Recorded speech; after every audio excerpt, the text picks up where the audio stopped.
Tracie Fridays on Primetime Radio. I want to say hi to all the people that just walk in and out of the radio station.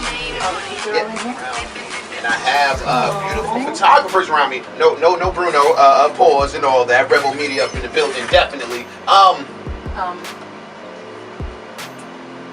brought her. I did. Introduce her. Okay. I met Nicole a few years ago. A couple years ago. 3 years ago, and I started working with her, coaching her a year and a half ago ish. And she's untapped talent, and her mom was smart enough to take that untapped talent to New York City. Yes. And Nicole just recently, within the last 6 weeks, last month, basically signed a 3-year contract with major models. Wow. So we got the real deal in the house, yes. So Nicole Tinen is in the house. She's back from New York Fashion Week. She actually walked in the real Mercedes-Benz Fashion Week for designers. Ow! So come on up, Nicole. Yes. Why don't you tell us the name of some of the designers? You don't remember? Don't ask me that. All right. Well, do you know how many shows that you did? I would say, well, I did several shows per day, so wow, that's per Fashion day. Week, so maybe around the area of 15, 20. Maybe. Wow. How many different costume changes would you estimate in those 20 shows? Costume 15? changes? That's Wow. not good. We really have to designer. get more. See, this How is many wardrobe changes? Wardrobe changes. How many outfit changes? How many dress changes? I'm gonna do this for me. Ready? I messed up. I'm sorry. Yeah, he's see? so humble. You see? So how many times you change your clothes? This wonder. Too many. What got you into modeling, Nicole? Well, I dabbled in it in Virginia, and then I guess I decided that I might want to go for the real deal. I tried my hand, it worked out, and it's been amazing Nicole, ever since. give the ladies out there 3 tips, and the fellas too. 3 tips that high fashion models or people that want to aspire to be a high fashion model should know. Well, with any type of modeling, please don't expect to just go in there, be a pretty face, and that's all there is to it. It is work. It's wonderful, it's amazing, it's exciting, but it is work. You don't go and smile and get $1 million. You work your tail off, and you have to love it. Yes. Because if you go into it thinking that you're just going to sit there, you are in the wrong industry. Okay. 2 more. We need 2 more. Okay.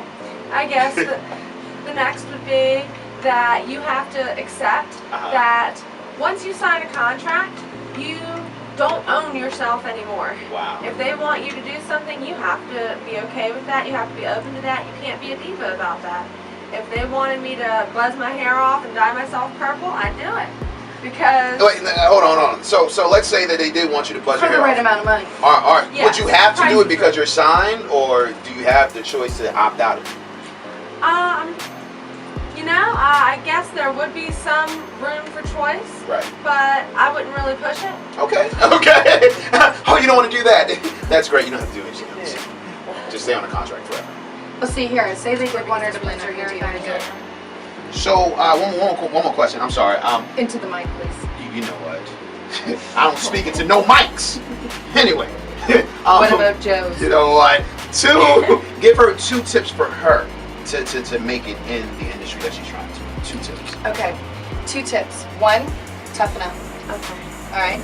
Because you come in here and sweet and shy, and that ain't gonna get you nowhere. You're gonna get eaten up, spit out, stepped on, abused and abused. Okay. So when you come up in here, you better be, hey, yo, I'm in the house. Okay. I want to hear that. I want you to stand up straight, confident. You got ink on your body. It's painful. Ink is painful. I've got a tattoo. Okay. I know it hurts. That's what I want persona. When you walk in someplace, you walk in like you own the joint. Okay, so first and foremost, lose the shy. There's no room for shy in the modeling industry, especially not in the urban. Are you kidding me? The girls in the urban market, girl, they will eat you up. They will, and you don't have a lot to eat. So you need to toughen up. Wow. That would be my I had first a big butt. You had a big butt. Where did it go? No, look, these pants don't show it off to me. Trust me, I've seen big butts. Yeah. And that is not a big butt. Look at the Drake video. I've got, so that would be one piece of advice. Okay. Is don't be so okay. Okay. That's Yes. better. Stop it. But you have cojones, let them drop. I hope she doesn't have that, but this would be a totally different. just saying. All right. Hey, this is Fashion Fridays. Oh, Jesus. Yeah. Okay. Second piece of advice: take your time. Okay. Really search out. If a photographer approaches you, Google them. Better Business Bureau, especially if they're claiming to be a legit photographer. Okay? Look at the photographs. And if you see a photograph on there that you're like, it's not really what I want to do, it's okay to say no. You know what? It's okay to say, look, you know what? Right now, your style of photography isn't really, the route that I want to go down right now. I kind of want to try something else. And you don't have to be mean about it, but just like you wouldn't, if you walk into Forever 21 to go buy some clothes, you're not going to like everything in the store.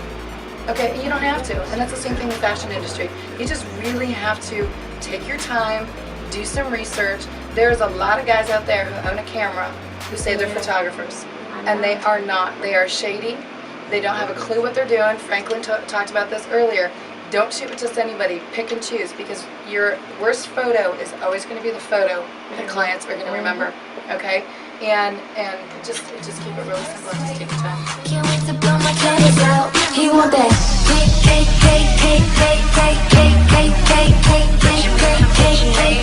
Oh baby, I like it. It's so exciting. Don't try to hide it. I'ma make